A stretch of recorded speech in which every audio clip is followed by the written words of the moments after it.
জয় গুরু। ইষ্টপ্রাণ দাদা ও মায়েরা, আজ ইষ্ট প্রসঙ্গে একটি বিজ্ঞপ্তি জেনে নেব। গতকাল সৎসঙ্গ অফিসিয়াল ফেসবুক পেজে প্রকাশিত হয়েছে।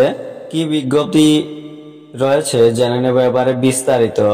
গত ভাদ্র অর্থাৎ সেপ্টেম্বর 2025 মাসে সৎসঙ্গের বিভিন্ন ভাষায় প্রকাশিত পত্রিকাগুলিতে একটি বিজ্ঞপ্তি ভ্রমবশত মুদ্রিত হয়েছিল, যেখানে উল্লেখ ছিল যে একই দিনে দীক্ষাপত্র ও দীক্ষা প্রণামী ফিলান্থ্রপিতে জমা দিতে হবে। এটি সঠিক নয়। প্রকৃত তথ্য হল একই টার্মে দীক্ষাপত্র ও দীক্ষা প্রণামী জমা করতে হবে। ঋত্বিকদের অনুরোধ করা হচ্ছে উক্ত সংশোধিত তথ্যটি যথাযথভাবে গ্রহণ করার জন্য। আপনারাও ভিডিওটি শেয়ার করতে পারেন। জয় গুরু।